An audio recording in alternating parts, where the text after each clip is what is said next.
Ma'asyiral muslimin, jamaah sidang Jumat rahimani wa rahimakumullah.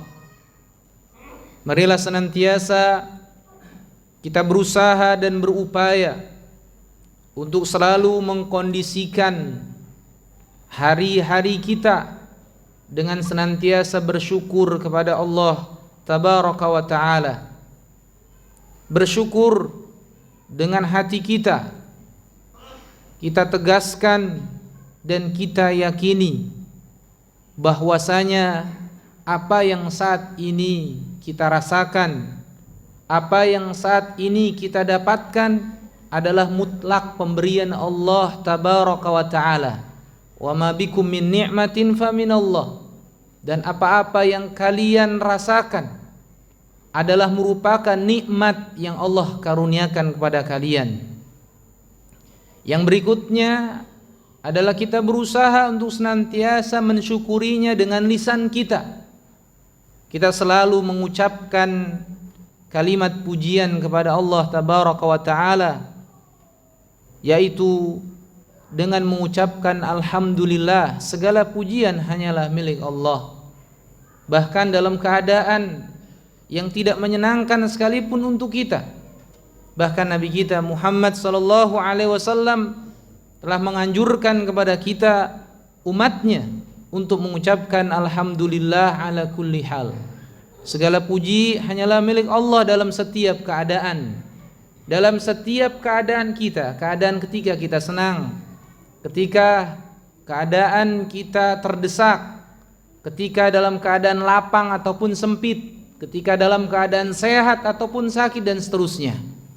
Dan tidak cukup sampai di situ, kita pun dituntut untuk mensyukuri nikmat Allah dengan anggota badan kita, yaitu dengan cara kita optimalkan apa-apa yang Allah Subhanahu wa ta'ala berikan kepada kita, untuk senantiasa kita berada di atas jalan ketaatan kepadanya, untuk senantiasa kita maksimalkan hari kita, kesehatan kita, kesempatan kita untuk selalu beramal soleh.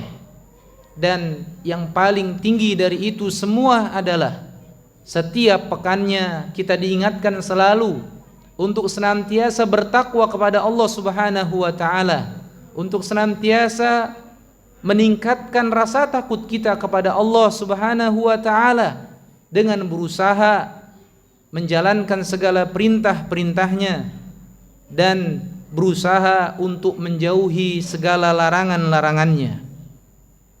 Jamaah sidang Jumat rahimani wa rahimakumullah.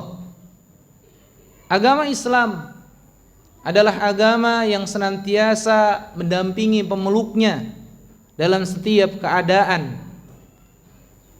Tidak hanya dalam rutinitas ibadah semata, namun juga Islam hadir untuk memberikan solusi dalam setiap permasalahan yang ada di tengah-tengah umat.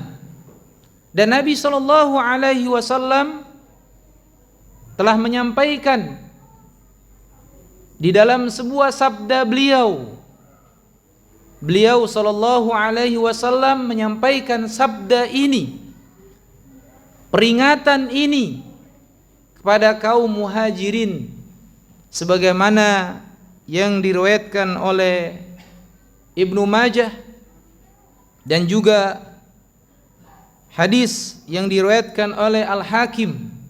Rasulullah sallallahu alaihi wasallam pernah menyampaikan kepada kaum muhajirin tentang keadaan umat, tentang kondisi umat Islam, yang dimana kondisi tersebut bukan hanya dialami oleh para sahabat Nabi saja, namun kondisi tersebut juga akan dialami di masa-masa setelah generasi terbaik dari umat ini. Rasulullah sallallahu alaihi wasallam bersabda, "Ya ma'syaral muhajirin, wahai kaum muhajirin, khisalun khamsun idza tulitum bihinna wa a'udzu billahi an tudrikuhunna. Ada 5 perkara yang dia akan datang dan akan mendatangkan bencana berat, dan aku berlindung kepada Allah tabaraka wa taala semoga perkara tersebut tidak menimpa kalian.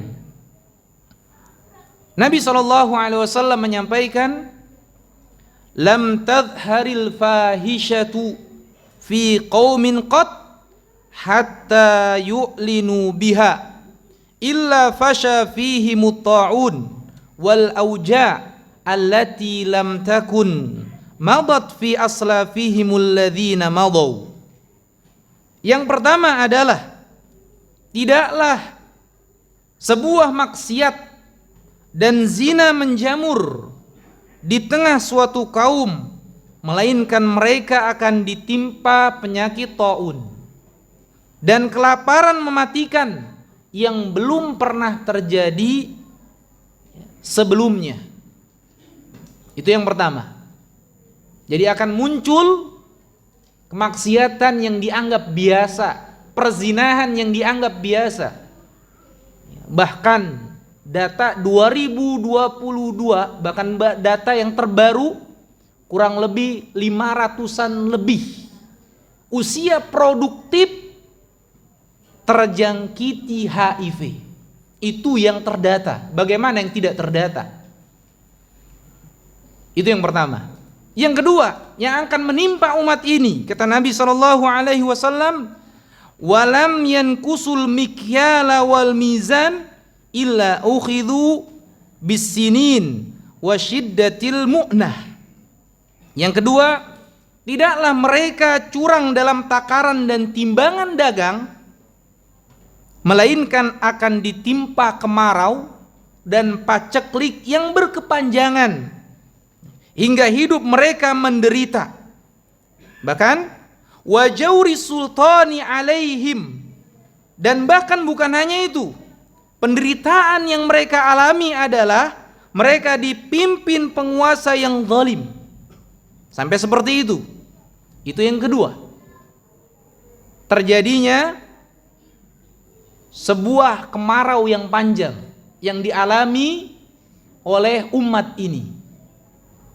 Yang ketiga, kata Nabi SAW, walam yamna'u zakata amwalihim illa muni'ul qatra minas sama walaulal bahaim lam yumtaru walam yankudu ahdallah wa ahda rasulihi illa sallatallahu alaihim aduwahum min ghairihim.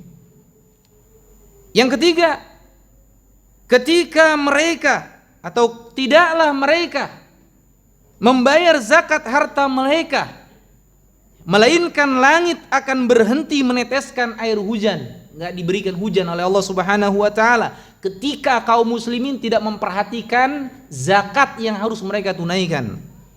Jikalau bukan karena hewan-hewan ternak, niscaya mereka tidak akan diberi hujan. Itu yang ketiga. Yang keempat adalah walam yankudu ahdallah wa ahda rasulihi illa salatallahu alaihim aduwahum min ghairihim fa akhadhu ba'dha ma kana fi aidihim. Yang keempat adalah tidaklah mereka meninggalkan agama Allah Ta'ala dan Rasulnya, melainkan mereka akan dikuasai oleh musuh-musuh mereka. Kekuasaan dan kenikmatan mereka dirampas oleh musuh-musuh mereka. Kaum muslim tidak merasakan keamanan. Itu yang dialami oleh kaum muslimin. Yang kelima adalah lam takum a'immatuhum bi kitabillahi azza wa jal wa yatakhayyaru fima anzalallahu illa ja'alallahu ba'sahum bainahum. Yang kelima adalah tidaklah pemimpin-pemimpin mereka enggan menjalankan hukum-hukum Allah dan tidak menganggap lebih baik apa yang diturunkan Allah, kecuali dia akan menjadikan rasa takut di antara mereka. Ketika kaum muslimin jauh daripada syariat Allah Subhanahu wa taala. Ini keadaan kaum muslimin. Oleh karenanya ketika kaum muslimin ditimpa harga-harga yang melambung tinggi, bahkan bahan bakar yang naik, apa yang harus dia lakukan? Apa yang harus dia siapkan? Bukan mempersiapkan dirinya dengan investasi segala macam, bukan mempersiapkan dirinya yang hanya untuk kepentingan dunia saja. Namun yang penting dari itu adalah dia harus mencari sebab-sebab yang dimana syariat Allah Subhanahu wa taala telah memberikan solusinya, yang dimana agama ini telah memberikan arahan-arahan yang jelas. Ketika kaum muslimin ditimpa sebuah cobaan, bukan mengeluh, bukan memprotes, bukan dia malah memberikan sebuah berita-berita yang tidak memberikan ketenangan, bukan.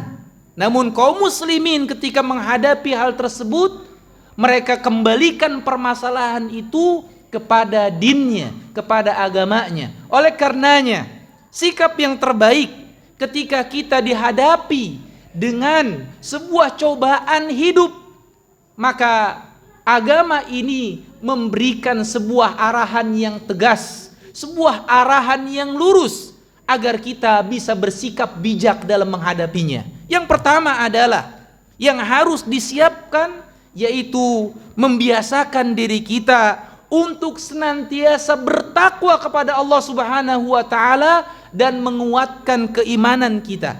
Bukankah Allah Subhanahu wa taala telah menegaskan di dalam firman-Nya tentang keadaan sebuah negeri yang dimana penduduknya bertakwa kepada Allah Subhanahu wa taala, memiliki keimanan yang kuat, senantiasa berdiri di atas agamanya. Kata Allah Subhanahu wa taala, "Walau anna ahlal qura amanu wattaqau la fatahna 'alaihim barakatin minas sama'i wal ard."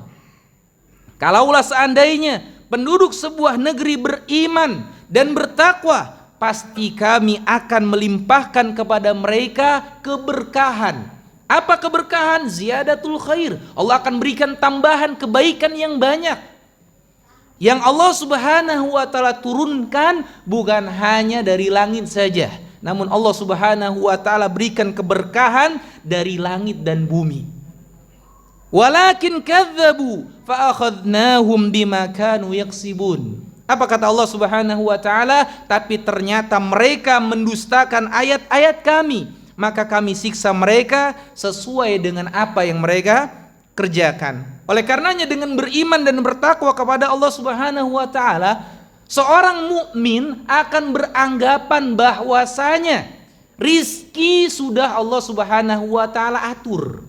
Harga yang melambung tinggi Allah yang mengatur, karena Allah Subhanahu wa taala sebagai Al-Mudabbir, Allah lah yang akan mengatur segala urusan hambanya. Maka sebab yang paling utama ketika dia menginginkan agar Allah Subhanahu wa taala melampangkan urusannya, maka bertakwa kepada Allah Subhanahu wa taala. Sebagaimana Allah taala firmankan, "Wa may yattaqillah yaj'al lahu makhraja wa yarzuqhu min haitsu la yahtasib." Barang siapa yang bertakwa kepada Allah, maka Allah akan berikan jalan keluar untuknya, dan Allah akan berikan rizki dari mana yang dia tidak sangka-sangka sebelumnya.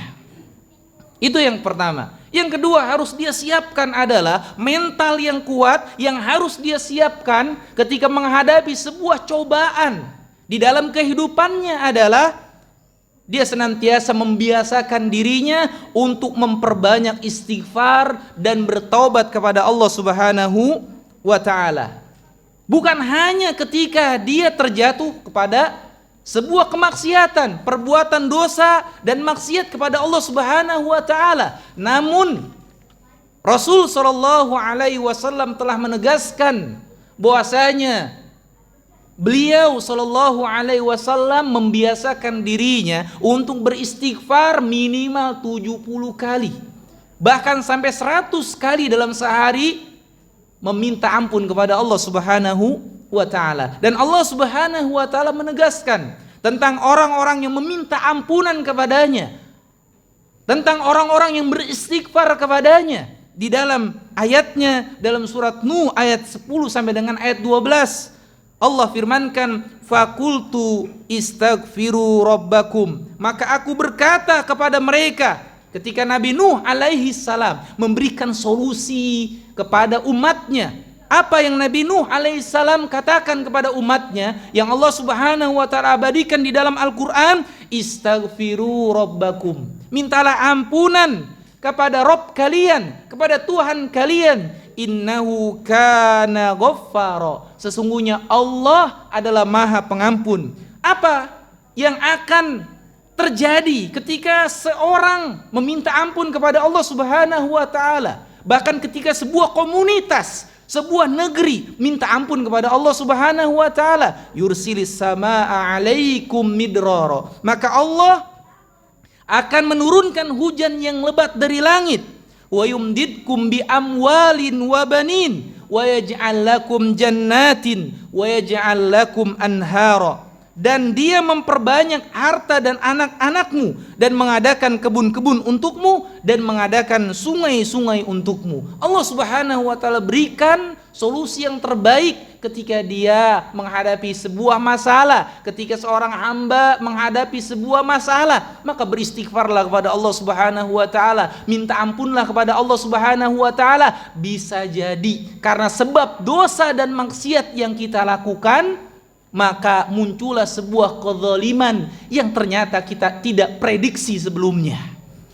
Yang ketiga, apa yang harus dilakukan oleh kaum mukminin, oleh kaum muslimin ketika dia mengalami sebuah cobaan? Maka sikap yang terbaik adalah dia harus saling bahu membahu, saling ta'awun, saling bantu membantu di tengah masyarakat. Bahkan Nabi SAW telah menegaskan, man kana ma'ahu fadlu dhahrin, barang siapa yang memiliki kendaraan lebih, falyu'id bihi ala man la dhahra lahu, maka hendaknya dia memberikan pada orang yang tidak memiliki kendaraan. Wa man kana lahu fadlun man zada falyu'id bihi ala man la zada lahu, barang siapa yang memiliki kelebihan bekal, hendaknya dia memberikan kepada orang yang tidak memiliki bekal. Hadis ini menunjukkan, kata para ulama, tentang anjuran bagi kita sebagai seorang muslim untuk memperhatikan saudaranya. Dia berikan sedekah kepada saudaranya, dia berikan bantuan kepada saudaranya ketika saudaranya tidak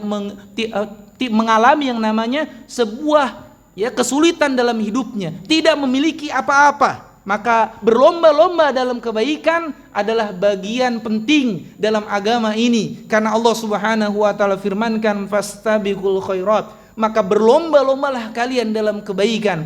Dan seorang mukmin yang terbaik adalah yang dia bisa memberikan hal yang terbaik bagi mukmin yang lainnya. Barakallahu li wa lakum fil Qur'anil azim wa nafa'ani wa iyyakum bima fihi minal ayati wa dzikril hakim. Aqulu qouli hadza astaghfirullah li wa lakum wa lisairil muslimin fastaghfiru innahu huwal ghafurur rahim.